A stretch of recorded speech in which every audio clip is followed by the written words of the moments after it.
I'm Noporn Supipat.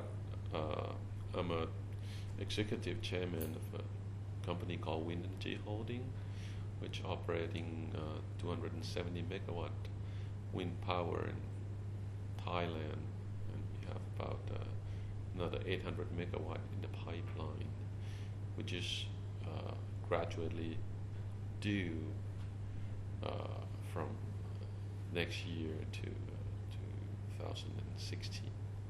We have a tariff a support mechanism called the adder, which is for wind is 3.50 Thai baht on top of the base tariff for the first 10 years of production. For solar, it used to be 8 Thai baht. Then a couple of years ago, they reduced it to 6.5 Thai baht. Nowadays,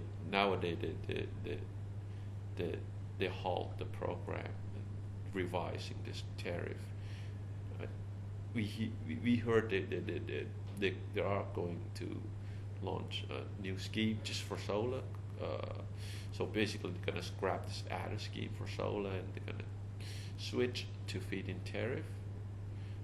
We don't know the number yet. It's going to be quite a bit more difficult than the European countries because solar is very expensive, as we all know. Wind in Southeast Asia, we don't have very good wind resource, except probably Vietnam, which has in the good area more than 7 meter per second wind speed. Well, even that is not considered very high anyway. So it's going to be quite difficult to reach grid parity unless the cost of fossil fuels is rise. Then the cost of solar and wind drops and meet somewhere. I don't know when, but if we start using LNG more and more, then that will probably be too long. So it's a difficult question, really. I guess if there's a lot of capital expenditure in wind industry, some expenditure in solar industry, of course, is struggling, but if there's significant amount of expenditure in R&D, then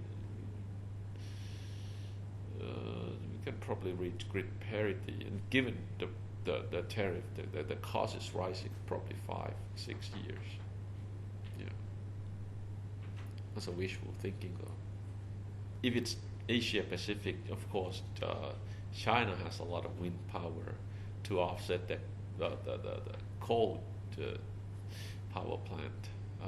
They have very good wind resource. In the Southeast Asia, of course, I believe Thailand will be the leader. We already have, I think, 200 megawatt of solar, more than 200 megawatt of wind. We'll triple that within a couple of years. Vietnam and Philippines are distant second in terms of wind. I think for now the renewable energy industry in any country in Southeast Asia will need the solid the government support, at least in two aspects, right? Tariff and regulatory. So, but in longer term, I would expect the government to probably taking more active role in the capacity development, or reduce some cost in giving further tax intensive. If you want to set up the tower facility in Thailand, for instance. But that's going to be sometimes down the road.